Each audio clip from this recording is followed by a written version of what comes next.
Wait lang, may nakita ko dito. Nandito si Parcel Tang kanina. If I'm not mistaken.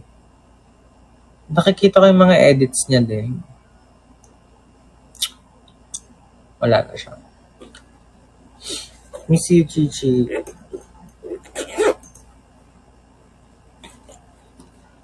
Naglagay lang ako ng lip balm. Kasi mukha siyang lipstick pero lip balm lang siya. Cute.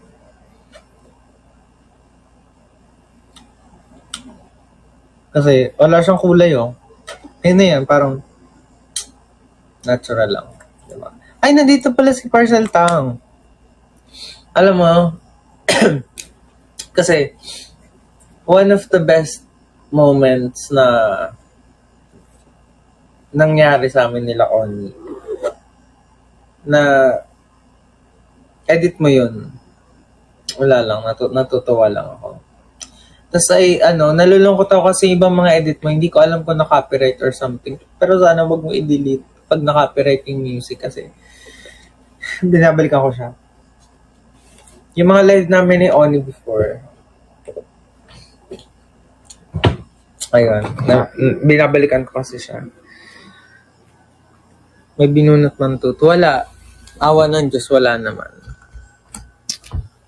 Ayun.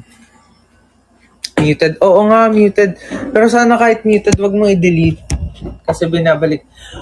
Yung sa iba nag-edit din, pag na-mute yung video nyo, sana wag nyo i-delete.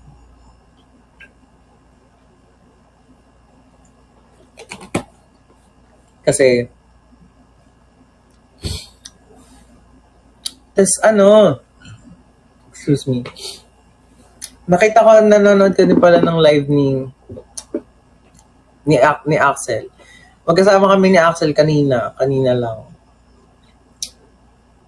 Tapos dapat pupunta ako sa bahay nila.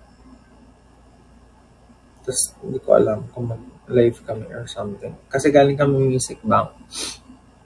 Tapos ayun, hindi na ako sumama kasi medyo malayo nga from here. Tapos, tinatamad ako mag-travel. Hello, Kyla. Ako, sked ko na extraction 1 per side. Sakit yan. Ganda ng place design. Totoo, maganda. Hi Ron, I love you, long overdue, pero love na love kita. I love you, Parcel Tang. I love you too so much, and I love re-edit so much.